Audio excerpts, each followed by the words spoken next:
नेपाल में जिस तरह से जनरेशन जेड, जिसे जेनजी जनरेशन भी कहते हैं, यानी 1997 से 2012 के बीच जो बच्चे जन्म लिए हैं उनको जेनजी जनरेशन कहा जाता है। और जिस तरह से नेपाल में क्रांति आई, जिस तरह से नेपाल में एक आंदोलन हिंसक आंदोलन में बदल गया, उस पर बातचीत करने के लिए हम यहाँ उत्तर प्रदेश में मौजूद हैं और तमाम हमारे साथ युवा हैं जो यहाँ चाय वगैरह पीने आते हैं। भाई साहब, क्या लग रहा है नेपाल में जो है जिस तरह से युवाओं ने तख्ता पलट किया या जिस तरह से आंदोलनकारी जो है उग्र हो गए, उसको आप कैसे देखते हैं नेपाल के लिए, जबकि वहाँ केवल सोशल मीडिया को सुप्रीम कोर्ट ने कहा था कि उसका रजिस्ट्रेशन होना चाहिए। कुछ सोशल मीडिया प्लेटफॉर्म्स वो रजिस्ट्रेशन नहीं कर रहे थे या उनके मानकों पर नहीं जा रहे थे, जिसकी वजह से वहां पर एक सप्ताह का सोशल मीडिया बैन लगा। और फिर ये आंदोलन जेनजी जो जनरेशन है, जो यंग जनरेशन है, जो आप लोगों की उम्र के लोग हैं, उन लोगों ने इस तरह से वहां एक तरह से तख्ता पलट करने की कोशिश की। क्या कहेंगे? देखिए, फर्स्ट ऑफ ऑल मैं ये बता दूं कि मैं भी जेनजी का हूं और इस पूरे समीकरण, उस पूरे मुद्दे को जो देखा, जो गहराई से समझा इन चीज़ों को, कि जो वहाँ की नेपाल की सरकार थी उसने 26 जो इंटरनेट ऑनलाइन प्लेटफॉर्म थे उस पर बैन कर दिया था, जिससे वहाँ के जो युवाओं में काफ़ी आक्रोश देखने को मिल रहा था काफ़ी टाइम से। और उसी को लेकर सरकार जो थी वो पीछे हटने को तैयार नहीं थी और आज के समय में एक दमनकारी नीति अपना के जो सरकार ने युवाओं को और देश को दबाने की कोशिश करी, जिसका परिणाम आज देख रहा है पूरा देश, नेपाल के साथ साथ पूरा विश्व देख रहा है कि आप उससे नेपाल में क्या हुआ उसको जाने दीजिए, लेकिन उससे सीख लेते हुए ये भारत सहित तमाम देशों को ये सोचना चाहिए कि हम भारत को क्यों सोचना चाहिए? नहीं, भारत को इसलिए सोचना चाहिए क्योंकि नेपाल हमारा बहुत ही पड़ोसी के साथ साथ बहुत अच्छा छोटे भाई की भूमिका में रहा है और भारत के आसपास के जितने भी राज्य यानी कि देश रहे हैं सभी में ये तख्ता पलट हुआ है युवाओं के द्वारा, चाहे आप बांग्लादेश में हो, चाहे आपका श्रीलंका में हो, चाहे नेपाल में हो, और इसी तरह सब जगह हुआ है। तो हमको इन सब चीज़ों से देखते हुए अपने देश को सुरक्षित रखने के लिए सरकार को इस पर सोचना चाहिए कि आज के समय में युवाओं को हमें इतना प्रताड़ित या परेशान नहीं करना चाहिए कि युवा इस मुद्दे पे आपको लग रहा है कि सरकार युवाओं को प्रताड़ित कर रही है? बिल्कुल कर रही है। प्रताड़ित केवल किसी को मारना पीटना ही प्रताड़ित नहीं है, किसी को मेंटली टॉर्चर करना भी प्रताड़ित होता है, किसी की जॉब नहीं लग रही वो परेशान है वो भी प्रताड़ित होता है, किसी के पास नौकरी नहीं है, किसी के पास रहने को घर नहीं है। तो ये लेकिन नेपाल में जो सोशल मीडिया बैन किया गया उसका एक जेन्युइन कारण था, जैसा कि वहाँ के तमाम जो एक्सपर्ट्स हैं नेपाल के वो बताते हैं कि एक जेन्युइन कारण था कि भाई हम कह रहे हैं कि रजिस्ट्रेशन करवा लो, आप सोशल मीडिया रजिस्ट्रेशन नहीं करवा रहे हो। ये कहीं की बात, कहीं का फ्रस्ट्रेशन किसी और बात पे निकला क्या? और आप जिस तरह से भारत को वाकई में सुरक्षित अपने आप को करना चाहिए, क्योंकि पड़ोसी राज्य हैं, चाहे श्रीलंका हो, चाहे वो बांग्लादेश हो, चाहे उसके बाद जो है अब नेपाल हो, 3 राज्य जो है तीनों अलग अलग दिशाओं में भारत के हैं, एक दक्षिण में है, एक पूरब में है और एक जो है उत्तर में है। निश्चित तौर पर अपने आप को भारत को सुरक्षित करना चाहिए, लेकिन उसका कंपेयर यहाँ से करना क्या ठीक है? नहीं, मैं किसी को कंपेयर नहीं कर रहा हूँ। देखिए, समझदार कौन होता है? जो दूसरों की गलतियों से खुद सीख जाए वो समझदार है। जब जरूरी नहीं कि हमारे साथ भी वो चीजें हो तब हम सीखें। आप दूसरे आपको क्या लगता है? आप तो उस जनरेशन के बाहर हैं जो 1997 से 2012 के बीच जो जेनजी जनरेशन है, जिनको जेनजी कहा जाता है, आप तो उनसे बाहर हैं। देखिए, हमारे परिवार में भी वो उस उम्र के काफी बच्चे हैं और मुझे लगता है पूरे हिंदुस्तान में हमारे परिवार के साथ जो कनेक्टेड उनके लड़के हैं उनके अंदर भी वो भावनात्मक रूप से लगाव अपने देश के लिए भी है, समाज के लिए भी है, परिवार के लिए भी है। और समाज में जब इर्द गिर्द कुछ चीजें घटती हैं तो उसका सीधा असर उनके ऊपर पड़ता है। तो निश्चित तौर पे हमारी जो जनरेशन थी वो उसने भी देखा, हमारे पहले की जनरेशन है उसने भी देखी है और आज जो हमारे साथ जो यूथ की जनरेशन है वो भी देख रही है कि आज क्या कंपेयर करना। जैसे इस लड़के ने बहुत साफ साफ शब्दों में बात कहा कि इसका परिणाम, जैसे हमारे अगल बगल कुछ घटता है ना तो उसका सीधा प्रभाव हमारे ऊपर पड़ता है। तो भारत की तमाम राजनेताओं को इस बात से गंभीरता से सीखना होगा, क्योंकि वही पूरा देश संचालित कर रहे हैं। क्योंकि आज कोई विपक्ष की भूमिका अदा कर रहा है, कोई पक्ष की भूमिका अदा कर रहा है, कोई सरकारें चला रहा है, लेकिन कोई जातिवाद, कोई मजहबवाद, कोई राष्ट्रवाद, कोई बेरोजगार, कोई भ्रष्टाचार, तमाम मुद्दे ऐसे देश में है जिसपे बातें करता है, लेकिन वो युवाओं का मन नहीं पड़ पा रहा है, जिसके कारण आज वर्तमान स्थिति में तमाम लोग ना चाहते हुए भी, हम लोग कतई नहीं चाहते कि हिंदुस्तान में श्रीलंका जैसी हालात हो, हम लोग कतई नहीं चाहते कि हमारे हालात नेपाल की तरह हो, हमारे हालात बांग्लादेश की तरह हो, क्योंकि मेरा देश जो है भारत एक ऐसा खूबसूरत देश है जिसमें सभी धर्मों के लोग, आप सुनिएगा, सभी जातियों के लोग, एक मिनट रुक जाइए। क्या नाम है आपका? शशांक। शशांक, बताएं, आप जा रहे थे, आपकी उम्र कितनी होगी? 19+। 19+ है, यानी जो बात चर्चा हो रही थी अभी हम लोग जो कर रहे थे भाई साहब, जेनजी जनरेशन मतलब जो 1997 से 2012 के बीच की जो जनरेशन है, उसी ने एक तरह से नेपाल में क्रांति मतलब या कहिए आंदोलन जो करने की कोशिश की सोशल मीडिया बैन होकर। सोशल मीडिया आपके लिए कितना जरूरी है? मैं इसमें इंटरेस्ट नहीं लेता हूँ, सच बताऊँ तो। सोशल मीडिया में क्या पढ़ाई करते हैं आप? बीटेक चल रहा है मेरा। बीटेक चल रहा है, वाह बहुत बढ़िया। तो आप सोशल मीडिया से आपको बहुत लेना देना नहीं है? नहीं, मेरा उससे कुछ भी लेना देना नहीं है। तो जो नेपाल में कर रहे हैं लोग, जो जिस तरह से नेपाल को अशांत करना पड़ा, जबकि वहां का एक जो सुप्रीम कोर्ट ने कहा कि भाई जो भी सोशल मीडिया प्लेटफॉर्म्स है वहां पर करना ये चाहिए कि जरा सा रजिस्ट्रेशन वगैरह करा लें। तो आपको क्या लगता है, रजिस्ट्रेशन वगैरह कराना जरूरी है? हाँ, कहीं भी अगर जा सकते हैं तो उसके लिए रजिस्ट्रेशन या पासवर्ड कहीं जाने के लिए तो होना ही चाहिए, और ये जरूरी भी होता है बहुत। तो मतलब नेपाल में जो तमाम सोशल मीडिया साइट्स हैं उनको जिम्मेदारी दिखानी चाहिए थी, आपको ये लगता है? इसमें आई थिंक मुझे ऐसा नहीं लगता कि उनको जिम्मेदारी निभानी चाहिए। अच्छा, तो आप हमको ये बताइए कि ये जिस तरह से नेपाल में तमाम युवाओं ने वहाँ सोशल मीडिया के बैन होने पर जिस तरह से आंदोलन किया और आंदोलन की उनको अनुमति भी मिली और उसके बाद वो उग्र हो गए, तो उस उग्रता को आप कैसे देखते हैं? क्या उनको उग्र होना चाहिए था अपनी ही देश की सरकार के खिलाफ? नहीं, ये तो गलत बात है। उनको ऐसा नहीं करना चाहिए, क्योंकि वो भी अपने ही कैटेगरी में आते हैं, और मीडिया तो सोशल मीडिया है ही है, और उसके लिए वो न्यूज़ फैलाने वाली तो है ही है मीडिया। उसमें इन लोगों को अभी एक भाई साहब थे, वो कह रहे थे कि भारत के लोगों को सीख लेना चाहिए, नेताओं को सीख लेना चाहिए।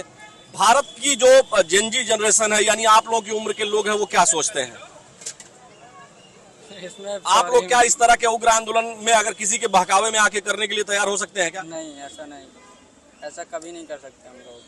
मतलब भारत के युवा काफी समझदार हैं। देखिए सबसे बड़ी बात रुकिए, 2 मिनट रुकिएगा। कि अभी वर्तमान परिस्थितियों में जिस बच्चे से आप बात कर रहे थे वो बहुत सारी चीजों का जवाब नहीं दे पा रहे थे। ऐसे ही कच्ची उम्र के लोगों को बहला फुसला करके तमाम राजनीतिक दलों के लोग, चाहे देश के विभिन्न हिस्सों में हो या देश के बाहर के लोगों में, वो जो दंगा आपने देखा, जो तमाम त्रासदी आपने वहाँ पे देखी, एक तरह से त्रासदी है वो, और कहीं ना कहीं ऐसी घटनाएं देश के अगल बगल के राज्यों को और देशों को प्रभावित करती है।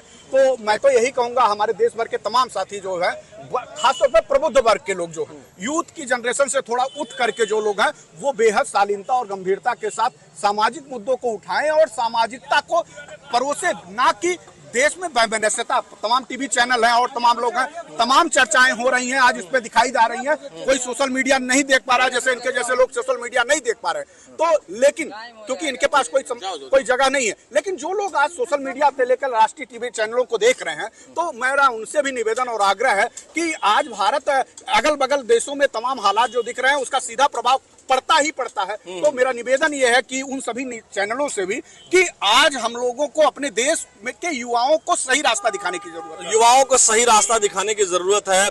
आप भी जो है जेनजी जनरेशन के हैं, यानी 1997 से लेकर 2012 के बीच जो बच्चे हैं उनको जेनजी जनरेशन या जनरेशन जेड कहा जाता है। क्या कहेंगे जो नेपाल में जिस तरह से आंदोलन शुरू हुआ और आंदोलन उग्र हुआ और अब वहां के प्रधानमंत्री और तमाम मंत्रियों के साथ जो हो रहा है, उसको आप भारत में रहते हुए भारत का लखनऊ का युवा कैसे देखता है उसको?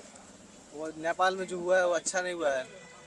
जो वहाँ के जेनजी जनरेशन वाले जो भी किए हैं वो अच्छा नहीं है वहाँ के लिए। इंडिया के लोग अच्छे हैं, हाँ, तो यहाँ पे नहीं हो सकता है। मतलब आप भी युवा हैं, आप भी उसी जनरेशन में आते हैं, आपको क्या लगता है कि जो तमाम नेता अभी चर्चा करने लगे हैं टेलीविजन डिबेट्स में और तमाम और डिबेट्स में, खुलेआम लोग कहने लगे हैं, जैसा श्रीलंका में, जब श्रीलंका में हुआ था तब भी एक तरह से तमाम अलग अलग पार्टियों के लोगों ने धमकी भरी भाषा का प्रयोग किया कि एक सरकार का नाम, वर्तमान सरकार का नाम लेकर के कहा कि जैसे श्रीलंका में हुआ यहाँ भी हो सकता है। फिर जब बांग्लादेश में हुआ तो फिर कहा जैसे बांग्लादेश में हो सकता है यहाँ भी हो सकता है। अब नेपाल को उदाहरण देकर के कह रहे हैं कि जैसा नेपाल में हो रहा है वैसा यहाँ भी हो सकता है। यहाँ का युवा क्या सोचता है, क्या ऐसा कर सकता है? हो सकता है, जैसे अनएम्प्लॉयमेंट जैसे चल रहा है और ऐसा हमेशा रहा तो हो सकता है, लेकिन ऐसा इंडिया वाले लोग नहीं करते। भारत के आप जैसे युवा क्या इस तरह का काम करेंगे? जो तमाम युवा हैं, आपकी सोच क्या है? भारत के युवा तो देशभक्त हैं। हाँ। नहीं, ऐसा नहीं होगा। देशभक्त तो हर राष्ट्र के लोग होते हैं, लेकिन समस्या इस पर आप बोलिए, पहले इनको बोलने दीजिए जी। हो गया। आपको क्या लगता है कि मतलब आपके यहाँ हमारे देश में उसका कोई बहुत प्रभाव नहीं पड़ेगा नेपाल का? नहीं ऐसा नहीं होगा। हाँ? नहीं ऐसा नहीं होगा। आप क्या कहना चाह रहे थे? मैं ये कहना चाह रहा हूँ, बांग्लादेश हो, श्रीलंका हो, अच्छा नेपाल हो, उनसे हम बहुत आगे हैं। हिंदुस्तान बहुत आगे है, उनकी हम कॉपी नहीं कर सकते, वो हमारी कॉपी करते हैं। और हमारे देश में ऐसा संभव है, कभी नहीं हो सकता है, क्योंकि हमारे देश में चाहे प्रधानमंत्री हो चाहे मुख्यमंत्री हो, चाहे कोई भी हो, हर सेंचुरी हमारे देश में ऐसा कभी नहीं हो सकता है। असंभव है ये चीज, क्योंकि हमारे देश के लोग पूरी दुनिया में नाम कमाए हैं, पूरी दुनिया में लोग रहते हैं, और हमारे देश के लोग ऐसा नहीं कर पाएंगे, नहीं हो पाएगा। अच्छा भैया, नेपाल में जिस तरह का हो गया, जिस तरह चल रहा है, आप भी इस देश के युवा हैं, आप क्या कहेंगे? वहाँ की जो स्थिति है उसको आप कैसे देखते हैं? स्थिति जो भी है भाई, गलत तो स्थिति तो गड़बड़ है। स्थिति तो गड़बड़ है, मान लो उसमें लोग मारे भी जा रहे हैं, बेगुनाह लोग भी मारे जा रहे हैं, गड़बड़ स्थिति है। लेकिन एक बात समझ में नहीं आई, मैं मोबाइल चला रहा था, तख्ता पलट वहाँ हुआ, पर हिंदुस्तान के प्रधानमंत्री को उल्टा सीधा क्यों बोल रहे हैं वहाँ के लोग? ये बात हमको समझ में नहीं आ रही। कहाँ के लोग? और नेपाल के लोग, हमने खुद सुना, हम मोबाइल चला रहे तो उसमें दिखा रहे हैं। आपको क्या लगता है क्यों बोल रहे होंगे? अब पता नहीं भैया, वो तो मोदी जी से तुलना उनका कर रहे हैं, कह रहे हैं कि वो भी कुंवारा वो भी कुंवारा, जो है ऐसा कुछ पकड़ रहे हैं। भाई हम तो सहन नहीं है, आम जनता। हम आपको बुरा लग रहा है? बुरा तो लग रहा है कि वहाँ के लोग हमारे प्रधानमंत्री को ऐसा बोल रहे हैं, मगर हमारे प्रधानमंत्री में ऐसी क्या कमी है कि जो वो लोग गाली बक रहे हैं? ये समझ में नहीं आ रहा। अब हो सकता है कि उनको कोई दिक्कत महसूस हो रही हो। यही तो मैं पूछना चाह रहा हूँ भाई। आप बताएं, आप अपने देश में युवाओं के, चूंकि आप लोग उसी जनरेशन के हैं, है ना? एक बात बताएं, दिल की युवा हैं आप। यहाँ हमारे देश में जो स्थिति है, जो आस पड़ोस में स्थिति हो रही है, हम लोग जो हमारे देश के युवा हैं वो अपने आप को कितना सशक्त और कितने देश प्रेम से ओतप्रोत है कि वो इस तरह की चीजों को इग्नोर करते हैं। भाई साहब, अगर हमारी दिल की बात पूछो तो जैसा वहाँ लग रहा है ऐसी हमें हालात यहाँ के भी दिख रहे हैं। अगर हमारी दिल की बात पूछो तो क्यों, ऐसा क्यों लग रहा है? लग रहा है क्या कर रहा है आदमी, बेरोजगार घूम रहा है। जैसे हालात अगर हमारी दिल की पूछो, आज तक हम कभी मीडिया में बोले नहीं, अगर आप पूछ रहे हो हमारी तो जैसे हालात वहाँ के दिख रहे हैं। क्या नाम है सर आपका? हालात यहाँ के दिख रहे हैं। नाम क्या है? नाम से क्या मतलब, हिंदुस्तानी है। नहीं, नाम पूछना जरूरी होता है। आप बताएं बाबूजी, क्या कहेंगे आप? देखिए, वो स्थिति अल्लाह करे यहाँ हमारे देश में ना हो। आप भी आइए। वो जो स्थिति वहाँ हुई है, अल्लाह ना करे हमारे देश में हो। हमारे देश में सब बुद्धिजीवी लोग रहते हैं और एक सरकार योजनाएं बना रही है, धीरे धीरे हो सकता है सबको नौकरी मिले भी। वहाँ पर जहाँ पर जो ये हादसे हुए हैं वहाँ पे कोई प्लानिंग नहीं है। और चाइना से दोस्ती, जिसने भी चाइना से दोस्ती करी है, चाहे वो श्रीलंका हो, चाहे वो पाकिस्तान हो, बांग्लादेश हो, और चाहे वो रोहिंग्या, ये चाइना से जिसने भी हाथ मिलाया वो तबाही की ओर गया है। मेरा अपना ये मानना है। और हमारे भारत में ऐसा कुछ नहीं होने वाला है। ये लड़का है, इसको नौकरी वोकरी नहीं मिलेगी तो ऐसे जज्बात में कह रहा होगा, ऐसा होगा। मगर मेरा ये मानना है कि हमारे भारत में ऐसा नहीं होगा। हमारे भारत में हिंदू, मुसलमान, सिख, ईसाई सब मिल के इस चीज को रोकने की कोशिश करेंगे। देश सबका है, देश को बर्बाद नहीं होने दिया जाएगा। देश को आबाद रखने के लिए हम सब कुर्बानी देश के लिए। आपका क्या मानना है? मेरा मानना है कि जो भी नेपाल में, बांग्लादेश में, श्रीलंका में हुआ है। क्या नाम हुआ भैया आपका? मेरा गाजी मामाला नाम है।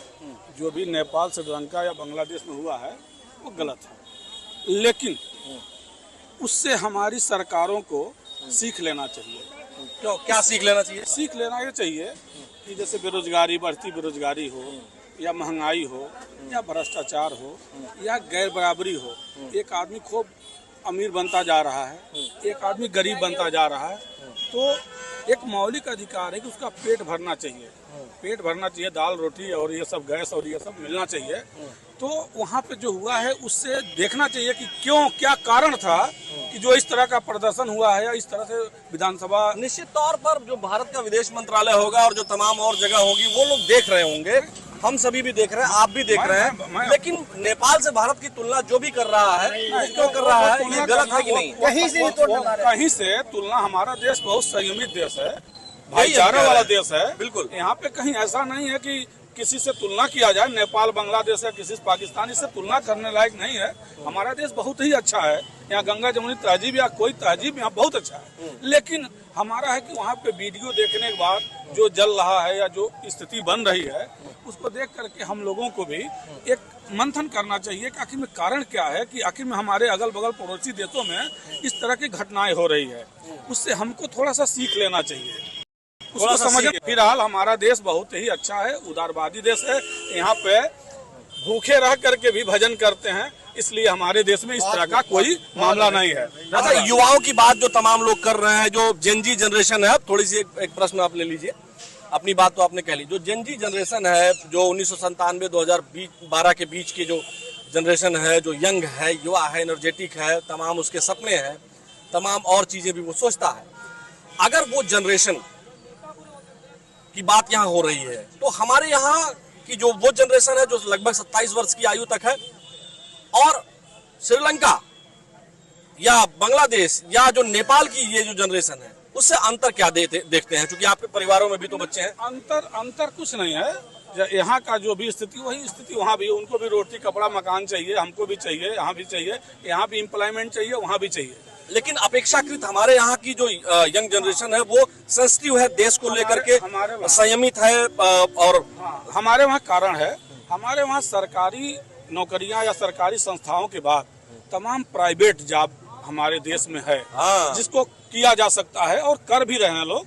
यहाँ पे भारत का हम जो स्थिति मैं बता रहा हूँ कि एक अच्छा मजदूर, स्किल्ड मजदूर जो है, अच्छा जो अगर चुनाई उनाई करता हो, स्किल्ड मजदूर, रंगाई पुताई, हाँ स्किल्ड मजदूर, उसका 1000 रुपया डेली का पर डे का है। इसलिए हमारे वहाँ से नेपाल, पाकिस्तान, बांग्लादेश या चाइना या श्रीलंका कोई तुलना नहीं हो सकता। हमारे देश का इंफ्रास्ट्रक्चर सिस्टम भी काफी अच्छा है, बहुत मजबूत है। अच्छा नहीं है, बहुत मजबूत है। केवल इसको जो बेरोजगार हैं, जो अनएम्प्लॉयमेंट लोग हैं, उनको थोड़ा सा संयमित करने की जरूरत है, उसको मुख्य धारा में जोड़ करके। एक बात आपने बड़ी इंपॉर्टेंट कही कि हमारे यहाँ जो स्किल्ड वर्कर है, चाहे वो मोबाइल की दुकान भी खोला है, अगर रिपेयरिंग की भी दुकान खोला है, तो अच्छा इनकम है उसका। इनकम है, बिल्कुल है। और अभी अगर हम बात करें तो 100 से ज्यादा लगभग जो है नए यूनिकॉर्न जो है रजिस्टर हुए हैं, जो बड़ी बात है इतने बड़े देश। पहला चीज मैं आपके चैनल के माध्यम से मैं कहना चाह रहा हूँ कि हमारे देश का तुलना पाकिस्तान से, बांग्लादेश से, नेपाल से, श्रीलंका से, भूटान से, म्यांमार से, फलाना ढमाके से नहीं करना चाहिए। हमारा देश का तुलना अमेरिका से हो सकता है, रूस से हो सकता है, चीन से हो सकता है, जापान से हो सकता है। इसका तुलना छोटे छोटे जो राज्यों की तरह से देश है, उसका तुलना नहीं हो सकता। हमारे वहाँ इंफ्रास्ट्रक्चर बहुत ही अच्छा है।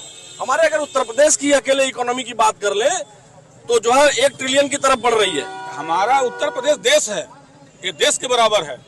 नेपाल या कोई अगल बगल जो देश हमारे उत्तर प्रदेश के बराबर नहीं है, इसलिए तुलना नहीं किया जा सकता। हाँ, हम इतना मांग कर रहे हैं, मैं सरकारों से, जो भी सरकार, राज्य सरकार हो या देश के सरकार हो, मैं मांग कर रहा हूँ कि जो भी बेरोजगार युवक है या जो भी कम उम्र के, उनको बहुत जरूरत है, उनकी शादी ब्याह भी होनी है, उनको परिवार में उनकी जिम्मेदारी भी बढ़नी है। ठीक बात है। आप क्या कहेंगे? मैं ये कहना चाहूँगा कि नेपाल और यहाँ में जो भाई साहब कह रहे, बिल्कुल सही कह रहे। नेपाल यहाँ में कोई भी अंतर आतना भी ठीक नहीं है, लेकिन वहाँ की स्थिति खराब लग रही है। वहाँ इसलिए खराब लग रही है कि वहाँ पे भ्रष्टाचार, जिसकी बात यहाँ भी होती है, भ्रष्टाचार चरम सीमा पे था वहाँ पे और है वहाँ पे। वहाँ तो युवाओं को ये समझ में आ गया और लगातार तो वो लोग ब्लेम कर रहे हैं, लेकिन कोई सुनने वाला नहीं है। अब गवर्नमेंट घूम फिर करके वही आ रही है। तो जब एक आशा थी कि भाई राजतंत्र हटेगा, राजतंत्र के भ्रष्टाचार से वो लोग उबे थे, लेकिन जो वहाँ लोकतंत्र आया वो सत्ता की दौड़ में लग गए। प्रचंड आए तो लगा कि शायद तो अब जो चेंज हो जाएगा, लेकिन फिर स्थिति वही हो गई। ओली आ गए तो गोली आ, यही हो रहा है वहाँ पे। तो युवा आखिर आक्रोश में क्यों नहीं आएगी, जब वो उनको लग रहा हमको कुछ नहीं मिल रहा है और हमको कमाने के लिए हमको विदेश जाना पड़ रहा है।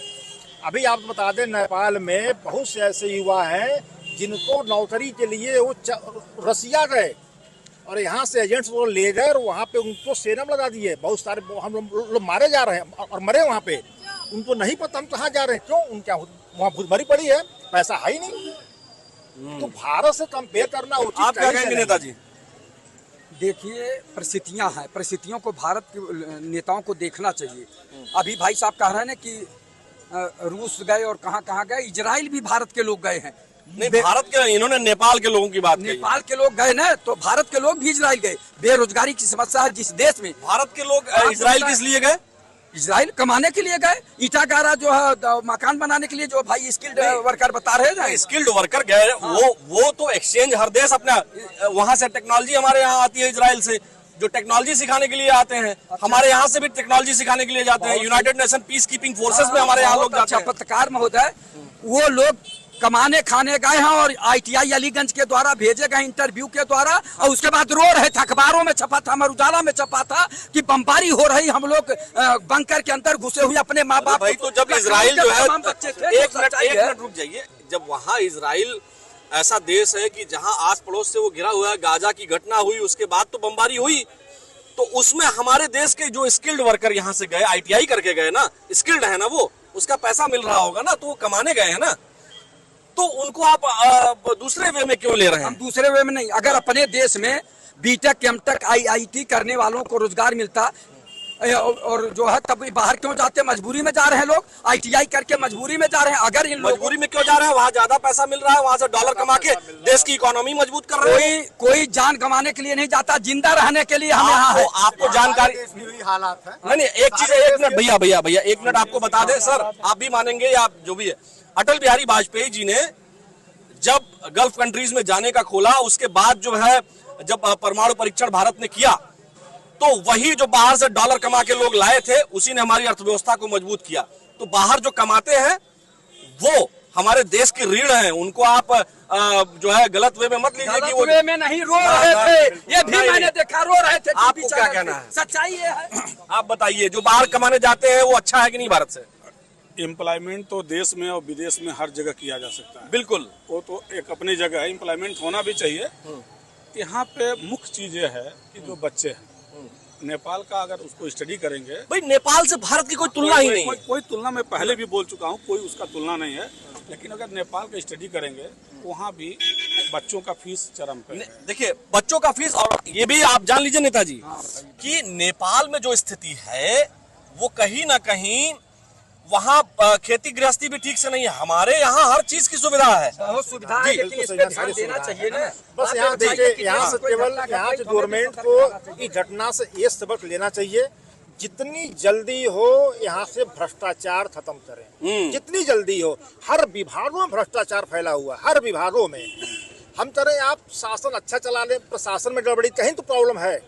भ्रष्टाचार नहीं हटेगा तो समस्या बढ़ती जाएगी। नेपाल की समस्या से हमको सीख लेने की जरूरत है, सीखना चाहिए। आपका भी यही मानना है? भ्रष्टाचार ही प्रदेश और देश के लिए अभिशाप बना हुआ है। भ्रष्टाचार के नाते ही वहाँ हुआ है। नेपाल हो और चाहे श्रीलंका हो, चाहे बांग्लादेश हो, कहीं भी जो हुआ भ्रष्टाचार चरम पे। वहाँ के नेताओं को लोग देखे, बच्चे जो बेरोजगार थे, कि ये लोग तो बहुत मालामाल है, पैसा भी दिखाई दे रहा है उनके घरों पे। जब छापा बोले हैं, जब उस घरों में घुसे हैं तो तमाम पैसा देख रहे हैं। तो हमारे यहाँ तो भ्रष्टाचार निवारण के लिए तमाम व्यवस्थाएं हैं, समय समय पे करती भी रहती हैं।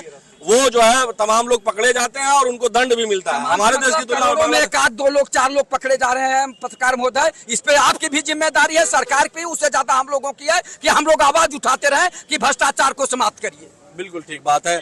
देखिए, जिस तरह से नेपाल में जो जनजी जनरेशन है, उन्होंने जिस तरह से आंदोलन किया और आंदोलन के बाद वो उग्र हो गए, उससे भारत को सीख लेने की जरूरत है। वो जनजी जो जनरेशन है हमारे यहाँ की, वो भी यही कहते हैं। हालांकि हमारे यहाँ के जो युवा हैं वो बहुत ही सशक्त, मजबूत और मानसिक रूप से देश के लिए देश प्रेम रखने वाले लोग हैं।